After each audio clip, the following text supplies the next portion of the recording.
प्रिय विद्यार्थियों नमस्कार। मैं ललितेश पवार सारणी पाठ 5 में आप सभी का हार्दिक स्वागत एवं अभिनंदन करता हूँ। अपने पिछले वीडियो में पढ़ा था, सारणी के कुछ गुणधर्म पढ़ लिए थे। मैं उन गुणधर्मों को एक थोड़ा आपको वापस याद दिलाता हूँ। अपने उसमें गुणधर्म पढ़े थे कि यदि किसी सारणी के अंदर पंक्ति या स्तंभ में बदल दिया जाए तो उस सारणी के मान में कोई फर्क नहीं पड़ता था। यदि किसी सारणिक में किसी एक पंक्ति या स्तंभ को चेंज किया जाता था तो सारणिक के मान में कोई परिवर्तन नहीं होता था, परंतु उसका संख्यात्मक मान में कोई परिवर्तन नहीं आता था, लेकिन चिन्ह बदल जाता था। यदि किसी सारणिक के अंदर किन्हीं दो पंक्ति या स्तंभ के मान समान हो तो उस सारणिक का मान 0 हो जाता था। यदि किसी पंक्ति या स्तंभ के सभी अवयव 0 होते थे तब भी उस सारणिक का मान 0 हो जाता था। यदि किसी सारणिक को एक पंक्ति या एक स्तंभ को किसी अचर पद से गुणा कराना होता था तो सारणी के पूरे मान को उस अचर पद से गुणा करा दो तो उस नई सारणी का मान प्राप्त हो जाता था। फिर अपन ने पढ़ा था कि यदि कोई विकर्ण मैट्रिक्स है तो उस विकर्ण मैट्रिक्स का मान, विकर्ण सारणिक का मान उसके विकर्णों को गुणनफल के गुणा करने पर प्राप्त हो जाता था।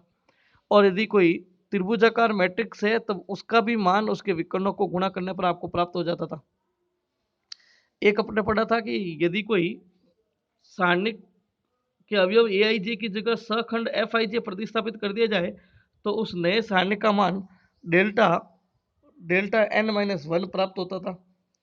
फिर अपने पढ़ा था कि किसी भी सारणिक के अवयवों को गुणा किया जाए तो थोड़ा सा एक महत्वपूर्ण चीज है ये, किसी भी मैट्रिक्स के अंदर अपन किसी एक अचर पद से गुणा करते थे तो उसके प्रत्येक अवयव से वो अचर पद गुणा होता था। जैसे आपको कहा जाता था कि एक मैट्रिक्स है 2 3 1 2, आपको कहते थे कि 2a ज्ञात करो, तब आप क्या करते थे, इसके प्रत्येक अवयव को गुणा करते थे। यहाँ 4 करते थे, यहाँ 6 करते थे, यहाँ 2 करते थे और यहाँ 4 करते थे। सेम काम यदि आपको कहते थे कि बी जो है वो 2 4 6 8 है और आपको कहते थे कि b/2 ज्ञात करो, तब भी आप क्या करते थे कि सब प्रत्येक अवयव में 2 से भाग दे दो या 1 2 3 4 लिखते थे। ये काम करते थे अपन मैट्रिक्स के अंदर। किसी भी मैट्रिक्स को अचर पद से गुणा या भाग करते थे तो अपन प्रत्येक अवयव से उसको गुणा भाग करते थे। यानी कि ए का 2a निकालना है तो प्रत्येक अवयव से गुणा हो गया, बी का b/2 निकालना है तो प्रत्येक अवयव से 2 से भाग किया। लेकिन सारणिक के अंदर थोड़ा उल्टा है। सारणिक में क्या है, आपको ए दिया 2 3 और 1 2, आपको कहता है कि 2a निकालो, तो देखो ये जो 2 मल्टीप्लाई होगा ये किसी एक पंक्ति या किसी एक स्तंभ से होगा, सभी अवयव से नहीं होगा। अब आपको जैसा प्रश्न में जरूरत है, जिस पंक्ति या जिस स्तंभ को करना है किसी एक को करना पड़ेगा। जैसे मैं पहले को करता हूँ, फर्स्ट स्तंभ को, तो ये हो जाएगा 4, ये हो जाएगा 2, बाकी सब सेम रहेंगे। सेम काम डिवाइड में भी काम करता है। आपको कहा कि ए जो है वो 3 6 9 और 12 15 18 है।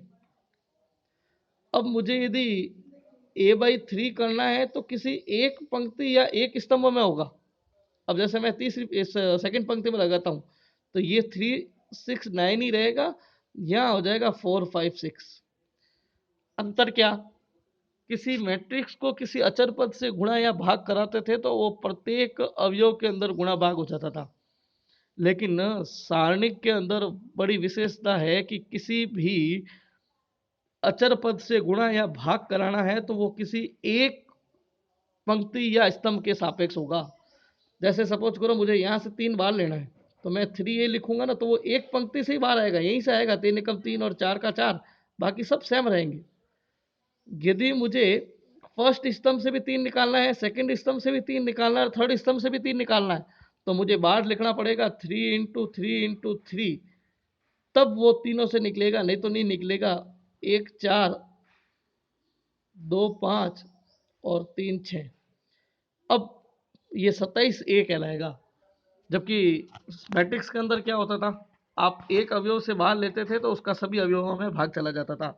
तो ये थोड़ा सा एक डिफरेंस है मैट्रिक्स और सारणी के अंदर, आपको स्पेशली ध्यान रखना है, गुणा भाग करते समय गलती होती है।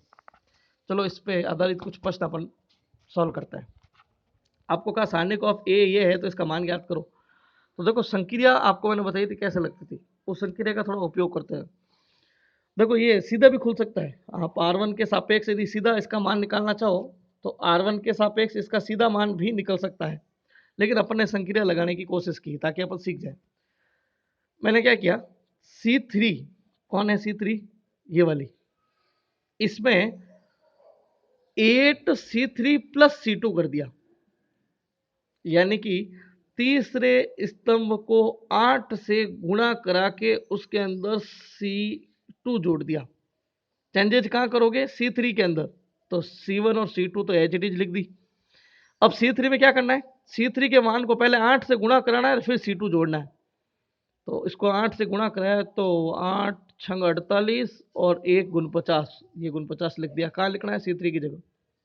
इसको 8 से गुणा करो, 32, 32 और 7 गुण 40। इसको 8 से गुणा करो तो 8, 8 और 2 10। ये दो पंक्ति अपने गुणधर्म के अंदर कहा था, कहीं भी दो पंक्ति या दो स्तंभ यदि समान हो जाए तो उस सारणी का मान क्या हो जाता था, ये सीधा 0 हो गया। क्यों, क्योंकि C1 और C3 क्या है, आपस में बराबर है। अब यहाँ गुणधर्म, ये जो संक्रिया थी ये वाली, इस संक्रिया में आपको थोड़ा बहुत अच्छा खासा दिमाग लगाना पड़ेगा कि ये संक्रिया लगी कैसे। आपको कैसे दिमाग में आया कि इसको 8 से मल्टीप्लाई करा के C2 जोड़ दो तो ये सेम आ जाएगा, ये थोड़ा सा आपको दिमाग लगाना पड़ेगा, थोड़ा सोचना विचारना पड़ेगा। और नहीं विचार करोगे तो फिर जोड़ बाकी गुणा भाग लंबे चौड़े करने पड़ेंगे। देखो एक दो क्वेश्चन और, आप बार बार ऐसे 5-7 क्वेश्चन करोगे आपको समझ में आ जाएगा। ये कोई सारणिक दे दी, आपको कहा इसका मान निकालो। तो अब देखो, यदि मैं C3 के अंदर C2 जोड़ दूं तो देखो एक समान संख्या आएगी C3 के अंदर। ये BC है तो A इधर है, ये CA है तो B इधर है, ये AB है तो C इधर है। तो यदि मैं इन तीनों को जोड़ दूं तो मेरे पास पीछे की साइड में ABC ABC ABC आ जाएगा। और अपनी अभी चर्चा हुई थी कि कभी भी भाग या गुणा करते हैं सारणी के अंदर तो एक पंक्ति या एक स्तंभ के सापेक्ष ही होता है। तो अपन ने पहली संक्रिया क्या लगाई, C3 की जगह C3 प्लस C2 कर दिया, इसको और इसको जोड़ दिया। तो जैसे ही C3 की जगह C3 प्लस C2 करोगे तो ये A प्लस बी, ये A प्लस बी, ये A प्लस बी आया कि नहीं आया, तीनों की जगह। इस A plus B plus C को बाहर निकाल दो। तो देखो आपने कहा था कि एक पंक्ति या एक स्तंभ के सापेक्ष बाहर निकलेगा, मैं तीसरी पंक्ति के सापेक्ष इन तीनों को बाहर निकाल देता हूँ। तो तीसरी पंक्ति, जैसे C3 में से ABC कॉमन लिया तो ये तो सेम, C1 सेम रहेगा, C2 सेम रहेगा, C3 में से 1 1 1 बाहर निकाल दिया। फिर देखो दो पंक्ति दो स्तंभ समान हुए कि नहीं हुए, सारणी का मान क्या होगा, 0। ABC बाहर है ही है, इसको 0 से गुणा कराओगे तो ऑल ओवर क्या हो गया, 0। फिर एक एग्जाम्पल देखो, आपको कहा A minus B M minus N X minus Z ऐसा करके एक समीकरण दे दी, आपको कहा इसको सॉल्व करो। तो देखो थोड़ा सा दिमाग लगाना पड़ेगा। यदि मैं R1 की जगह इसकी जगह इन तीनों को जोड़ दूं, देखो R1 C1 बहुत सोच समझ के लगाने पड़ेंगे, आप क्या लगा रहे हो। यदि मैं R1 की जगह इन तीनों को जोड़ के लिख दूं तो शायद देखो ये 0 बन जाएंगे, क्योंकि A प्लस का है, A माइनस का है, B प्लस का है, B माइनस का है, C प्लस का है, C माइनस का है। सेम काम M प्लस का, M माइनस का, N प्लस का, N माइनस का, P प्लस का, P माइनस का। तो देखो मैंने क्या संक्रिया लगाई, R1 की जगह R1 plus R2 plus R3 लिख दी। लिखना कहाँ है, देखो ये जो चीज लिखते हो वहां तो आपको लिखना है। यहाँ R1 लिखा, इसका मतलब R1 की जगह लिखोगे, क्या लिखोगे, तीनों को जोड़ के। तो जैसे तीनों को जोड़ के लिखा तो ये भी 0 हो गया, ये भी 0 हो गया, ये भी 0 हो गया। R2 को एज इट इज रखोगे, R3 को एज इट इज रखोगे। और अभी अपने एक संक्रिया पढ़ी थी, यदि किसी सारणी के अंदर किसी पंक्ति या स्तंभ के तीनों अवयव 0 हो जाए तो सारणी का मान क्या आएगा, 0 आ जाएगा। क्यों है, क्योंकि R1 के सभी अवयव क्या है, शून्य है। संक्रियाएं यूज आ रही है, ऐसे धीरे धीरे आप प्रश्न करोगे, संक्रिया यूज लेते रहोगे तो आपको संक्रियाएं याद हो जाएगी। जैसे एक एग्जांपल और है 14वां, कि 1/a² और BC, 1/b² और CA, ये A² नहीं है ना, ये A ही है, और 1/C² और AB। आपको कहा इसको सॉल्व करो। तो देखो क्या करते हैं, थोड़ा सा दिमाग लगाना है। जब भी अपॉन में कोई संख्या है ना, तो ये मान के चलो आपको किसी से गुणा करा के पहले ये अपॉन वाली संख्या हटानी है। तो देखो मैं क्या करता हूँ, इसको यदि फर्स्ट पंक्ति को ए से गुणा कराऊं तो ये अपॉन हट जाएगा, ए कट जाएगा। सेकंड पंक्ति को बी से गुणा कराऊं तो बी कट जाएगा, बाकी आता रहेगा। थर्ड पंक्ति को सी से गुणा कराऊं तो ये सी कट जाएगा और बाकी आता रहेगा। तो अपने क्या किया, R1 को तो ए से गुणा कराया, R2 को बी से गुणा कराया और R3 को सी से गुणा कराया। तो देखो क्या आएगा, इसको ए से गुणा कराने का मतलब ए गया, 1 बच गया, ये ए क्यूब हो गया और ये ए बी सी आ गया। R2 को बी से कराया तो बी कट गया, ये बी क्यूब हो गया, ये ए बी सी आ गया। और R3 को सी से कराया तो सी कट गया, ये सी क्यूब हो गया और ये ए बी सी आ गया। अब देखो आपने तीनों को गुणा कराया है, तो गणित कहती है कि किसी भी अचर पद से किसी को गुणा कराते हो तो उसको भाग भी कराना पड़ता है। तो भाग कराने का मतलब क्या, भाग कराने का मतलब 1/, एबीसी। तो ये मैंने 1/, एबीसी बाहर लिख दिया। अब देखो आपको तीसरी पंक्ति में से एबीसी एबीसी एबीसी बाहर आ रहा है, तो C3 में से एबीसी बाहर ले लिया, तो बाहर वाला एबीसी से एबीसी कट गया। अंदर देखो 1 1 1 1 1 1, दो स्तंभ एक जैसे हो गए। आपने कहा था कहीं दो स्तंभ या दो पंक्ति एक जैसी हो तो उस आंटे का मान क्या होता है, 0 होता है। ये सीधा आपने 0 कर दिया। आगे देखो एक 19वां क्वेश्चन, अच्छे अच्छे क्वेश्चन है सारे। आपको कहा 1 log x base to y, log x base to z, log y base to x, 1 log y base to z, log z base to x और log z base to y और 1। अपने देखो 11th के अंदर एक चीज पढ़ी थी कि log a base to b को अपन ऊपर वाले को ऊपर लिख दो, नीचे वाले को नीचे लिख दो, तो इनके बेस चेंज हो जाते थे, दोनों के बेस समान आ जाते थे, ई। यहाँ देखो log a base to b था, यदि इनका बेस समान बनाना है ई, तो आपको ऊपर वाले के साथ अलग लिख दो log e base to b और नीचे वाले को अलग लिख दो log e base to a। ये एक फॉर्मूला अपने लघुगणक के अंदर पढ़ा था। तो पहले मैं क्या करता हूँ, इन सब का आधार समान बनाता हूँ। आधार समान कैसे बनेगा, 1 की जगह 1, इसको लिख दोगे log e base to y और log e base to x। इसको लिख दोगे log e base to z और इसको लिख दोगे log e base to x। ये हो जाएगा log e base to x और y, 1 का 1, और ये log z upon log y, ये log x upon log z और ये log y upon log z और ये 1। अब देखो वही ऊपर वाली कंडीशन आ गई। अपॉन में संख्या क्या आ रही है, फर्स्ट के अंदर log x आ रहा है, फर्स्ट पंक्ति के अंदर, सेकंड पंक्ति के अंदर log y आ रहा है, थर्ड पंक्ति के अंदर log z आ रहा है। तो फिर वही काम करूंगा मैं, R1 को log x से गुणा कराऊंगा, R2 को log y से गुणा कराऊंगा और R3 को log z से गुणा कराऊंगा। और यदि आप गुणा कराओगे तो भाग भी होगा। तो मैंने देखो बाहर तो 1 upon log x log y log z तीनों लिख दिए, अंदर जब गुणा कराए तो 1, ये तो log x आ गया, ये log x कट गया, log y आ गया, log x कट गया, log z आ गया। फिर देखो इसमें log x आएगा, log y आएगा और log z आएगा। इसमें z कट गया, x y और z आएगा, ये x y और z आएगा। अब देखो तीनों ही पंक्तियां सेम आ गई। आपने तो कहा था कोई भी दो आए तब भी उसका मान 0 हो जाता है, तो यहाँ तो तीनों पंक्ति सेम है, आंसर 0, अंदर 0 तो बाहर चाहे कुछ भी हो, ऑल ओवर क्या हो गया 0। समझ में आया होगा। देखो इसी प्रकार एक विविध का छठा क्वेश्चन है, 1 BC ए बी प्लस सी इस प्रकार दिया हुआ है। अपने पहले क्या किया, इसको थोड़ा खोलो, ए बी प्लस ए सी, और यदि मैं इसको जोड़ दूँ तो ये बी सी भी आ जाएगा, ये बी सी ए बी इसको जोड़ दूँ तो सी ए भी आएगा, सी ए सी बी और ए बी। देखो यदि तीनों में सेम कॉमन चीज आ रही है तो मैंने क्या किया, C3 की जगह C3 प्लस C2 कर दिया, इसके साथ इसको जोड़ दिया। देखो ये थोड़ा सा आप प्रश्न करोगे तो बार बार आपको संक्रिया याद आएगी कि संक्रिया लगानी कैसे। एक बार दिमाग में आ गई संक्रिया लगानी कैसे, उसके बाद ईजी हो जाएगा। तो देखो दोनों को जोड़ा तो ये A B B C C A B B C C A B B C C आ गया। थर्ड स्तंभ में से बाहर निकाल दो तो 1 1 1 और पीछे 1 1 1, फिर वही 0 हो जाएगा क्योंकि C3 जो है वो C1 के बराबर है, तो ऑल ओवर 0। इसी प्रकार विविध का एक 10वां देखो, आपको कहा x plus z y plus z z plus x, z x y और 2 2 2। अपने क्या किया इसके अंदर, R1 की जगह R1 प्लस R2 कर दिया, तो देखो ये एक्स वाई जेड हो जाएगा, ये भी एक्स वाई जेड हो जाएगा, ये भी एक्स वाई जेड हो जाएगा। अब ये थोड़ा सा प्रश्न करते समय आपको दिमाग लगाना है कि कैसे बन रहा है। तो मैंने R1 की जगह R1 प्लस R2 किया, तो ये एक्स वाई जेड, ये एक्स वाई जेड और ये x y z. X y z बाहर ले लिया फर्स्ट पंक्ति में से, थर्ड पंक्ति में से मैंने 2 बार ले लिया। आपको बताया था किसी भी अचर पद को गुणा या भाग देते समय एक ही अचर पद बाहर आएगा, सारे बाहर नहीं आएंगे। तो तीसरी पंक्ति में से 2 बार ले लिया, तो फर्स्ट पंक्ति 1 1 1 बन गई, सेकंड अपनी एज इट इज जगह पे रहेगी, थर्ड फिर 1 1 1 बन गई। तो दो पंक्तियां समान, तो किसी भी सारणी के अंदर दो पंक्तियां या दो स्तंभ समान हो तो उसको किसी भी संख्या से गुणा कराने पर उसका मान 0 प्राप्त हो जाता था।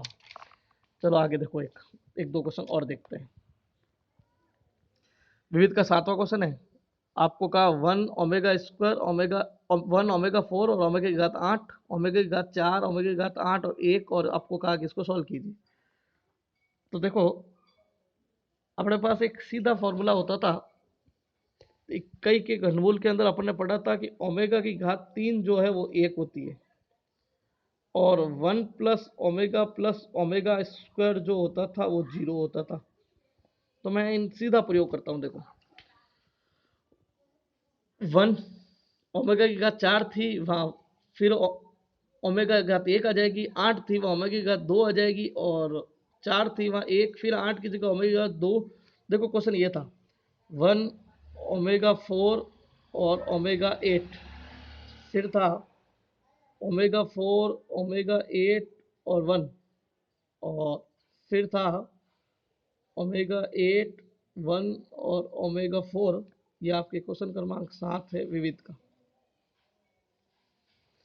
तो देखो अपने कहा कि ओमेगा की घात 3 जो है वो 1 थी, तो ये मैंने इसको चेंज करके घातें छोटी करके लिख दी। अब क्या करोगे, C1 की जगह यदि मैं इन तीनों को जोड़ दूं तो देखो 1 omega omega square 1 omega omega square 1 omega omega square आएगा कि नहीं आएगा इन सब के अंदर। तो मैंने C1 की जगह C1 plus C2 plus C3 तीनों को जोड़ के लिख दिया। पहले पहले कहीं भी लिख दो, पहले दूसरे तीसरे में। मैंने फर्स्ट स्तंभ में लिखा है तो ये फर्स्ट स्तंभ में लिख दिया, बाकी एज इट इज लिख दिया। इन तीनों का मान कितना होता है 0 0 0, ये 0 0 0। यदि किसी पंक्ति स्तंभ के अंदर तीनों अवयव 0 प्राप्त हो तो ऑल ओवर क्या आता है 0 प्राप्त होता है, क्योंकि C1 के सभी अवयव शून्य थे। आप जैसे जैसे प्रश्न करोगे वैसे वैसे आपको ये गुणधर्म याद होते रहेंगे। जैसे देखो एक विविध का तीसरा क्वेश्चन है, आपको कहा डेल्टा ये है और डेल्टा डैश ये है, तो बताओ इन दोनों में क्या संबंध है। तो अपने कहा भाई R1 में से -2 बार ले लो, R2 में से भी -2 बार ले लो, R3 में से भी -2 बार ले लो, तो शायद ये मिल जाएगी 1 2 3 4 5 6 1 2 4 आ जाएगी। तो मैंने R1 R2 R3 तीनों में से -2 कॉमन लिया, तो ये 1 2 3 मिल गया, ये 4 5 6 मिल गया, ये 1 2 4 मिल गया। इसका मतलब -2 -2 -2 -8 बार आया और पीछे डेल्टा मिल गया। इसका मतलब डेल्टा डैश क्या है, डेल्टा डैश है माइनस का 8 डेल्टा। समझ में आ रहा है। अगला क्वेश्चन देखो, आपको कहा कि 13 16 19 17 14 20 15 18 21 है, सॉल्व करो। आपने क्या किया, R2 में से R2 माइनस R1 किया और R3 में से R3 माइनस R1 किया, यानी कि 2 में से भी 1 घटाया और 3 में से भी 1 घटाया। तो देखो 2 में से 1 घटाने का मतलब क्या हुआ, 14 minus 1, 17 minus 16 1, 20 minus 19 1, 15 minus 13 2, 18 minus 16 2, 21 minus 19 2। R2 की जगह R2 माइनस R1 किया, R3 की जगह R3 माइनस R1 किया। तो देखो ये 2 2 2 आ गया, 2 2 2 बाहर ले लो, तो 1 1 1 बच जाएगा। दो स्तंभ समान हुए तो आंसर 0 सीधा 0। फिर आपको कहा कि एक संख्या इस प्रकार प्रश्न दिया और आपको कहा इसको सॉल्व करो। तो अपने का देखो भाई, इसके अंदर फर्स्ट स्तंभ में ए स्क्वायर आ रहा है, सेकंड स्तंभ में बी स्क्वायर आ रहा है, थर्ड स्तंभ में सी स्क्वायर कॉमन आ रहा है। 0 है तो फिर कोई मतलब ही नहीं है, तीनों निकाल दो। फर्स्ट स्तंभ में से तो ए स्क्वायर निकालो माइनस का प्लस का, सेकंड में से बी स्क्वायर और थर्ड स्तंभ में से सी स्क्वायर बाहर निकालो। तो देखो पीछे क्या बचता है, यहाँ से ए स्क्वायर गया तो 0 बी सी, ए बी स्क्वायर गया तो ए 0 सी स्क्वायर गया तो ए बी 0, बाहर क्या आया ए स्क्वायर बी स्क्वायर सी स्क्वायर। अब R1 में से, अब देखो अभी अपने तीनों स्तंभ में से निकाले थे, अब पंक्ति में से निकालो। R1 में से ए आ रहा है, इसमें से बी आ रहा है, इसमें से सी आ रहा है। तो देखो R1 में से ए निकाला, R2 में से बी निकाला, R3 में से सी निकाला, तो ये ए स्क्वायर बी स्क्वायर सी स्क्वायर बाहर था, ये ए cube B cube C cube हो गया, और 0 1 1 1 0 1 और 1 1 0 आ गया। अब इसको आप R1 के सापेक्ष या R2 के सापेक्ष जो भी आप खोलना चाहो सारणी का रूप, एक सिंपल सी सारणी का रूप खोल दोगे। मैंने R1 के सापेक्ष खोला है तो अंदर 2 आ जाएगा, तो आंसर हो जाएगा 2a cube b cube c cube. एक क्वेश्चन और देखो, पांचवा 14.2 का। आपको कहा 1 y z y plus z 1 z x z plus x 1 x y x plus y है, तो ये सिद्ध कीजिए। अब यहाँ थोड़ा समझना, आपको x माइनस वाई चाहिए, y माइनस जेड चाहिए, z माइनस एक्स चाहिए। तो थोड़ा सोच विचार के प्लस माइनस करना कि किसको करने पर ये तीनों बढ़ेंगे। तो मैंने पहला काम किया, R1 की जगह R1 माइनस R2, देखो इसको इसमें से घटाऊंगा तो z कॉमन आ जाएगा, y माइनस एक्स बचेगा, तो y माइनस एक्स कुछ मिल रहा है, प्लस माइनस बाद में देखेंगे। R2 में से R2 माइनस R3 कर दूँ तो इसमें से इसको घटाऊंगा तो x बार आ जाएगा, z माइनस वाई बचेगा, z माइनस वाई बच रहा है। तो मैंने पहले यही काम किया R1 की। और एक और चीज़ ध्यान रखना, जब किसी सारणी के अंदर 1 1 1 मिल जाए तो बहुत सरल काम होता है, एक में से इस एक को घटा दो, एक जगह जीरो आ जाएगा, दूसरी जगह फिर एक में से घटा दो, दूसरी जगह जीरो आ जाएगा, और दो जीरो आ जाए तो तीसरे एक के सापेक्ष उस सारणी को खोल दो। स्पेशली ट्रिक याद रखना, जब भी कहीं तीन जगह आपको 1 1 1 मिल जाए तो किन्हीं दो 1 को घटा दो और दो जीरो हो जाएंगे और तीसरे के सापेक्ष खोल दो। तो देखो मैंने वही किया, R1 माइनस R2 किया तो ये तो 1 माइनस 1 जीरो, इसमें से घटाया तो z बार आ गया, y माइनस एक्स, इसको घटाया तो z z कट गया, y माइनस एक्स। अब देखो y माइनस एक्स कॉमन आ गया, फिर इसको इससे घटाया तो जीरो, R3 माइनस R2, इसको घटाया तो x बार आ गया, y माइनस जेड, इसको घटाया तो z माइनस वाई, और तीसरी पंक्ति में कोई परिवर्तन नहीं किया, सेम रहेगी। अब थोड़ा समझना, मेरे को यहाँ y माइनस, फर्स्ट पंक्ति में से y माइनस एक्स बाहर ले लो, सेकंड पंक्ति में से z माइनस वाई बाहर ले लो, कॉमन आ रहा है। पीछे क्या बचा, R1 में से y माइनस जेड एक्स बाहर लिया, R2 में से z माइनस वाई बाहर लिया, पीछे बचा 0 0 1 जेड एक्स एक्स वाई और 1 1 एक्स प्लस वाई। अब देखो दोनों में माइनस बाहर लेना पड़ेगा कॉमन, तो इसमें से भी माइनस बाहर लिया, इसमें से भी माइनस बाहर लिया, माइनस माइनस प्लस होके कैंसिल आउट, ये x माइनस वाई बन गया, ये z माइनस वाई बन गया, क्योंकि मुझे x माइनस वाई और z y माइनस जेड चाहिए था, तो ये मेरा y माइनस जेड बन गया। दो चीज मिल गई। अब पीछे क्या करना है, ये दो तो जीरो आ गया, इस एक के सापेक्ष खोल दो, यानी कि C1 के सापेक्ष खोलोगे तो C1 के सापेक्ष पहले प्लस माइनस फिर प्लस, जैसे आप खोलोगे आपको आंसर मिल जाएगा। ये बहुत अच्छी ट्रिक है, जब आपको 1 1 1 मिले तो किन्हीं दो, जिसमें दो 1 1 आ रहे हैं, पंक्ति में आ रहे हैं, स्तंभ में आ रहे हैं, दो को आपस में घटा दो, दो जीरो हो जाएंगे और तीसरे के सापेक्ष खोल दो। इस प्रकार थोड़े आप प्रश्न करोगे तो आपको इसके गुणधर्म जो इंपॉर्टेंट है वो आपको याद होने की कोशिश होगी। शेष क्वेश्चन नेक्स्ट वीडियो में। धन्यवाद।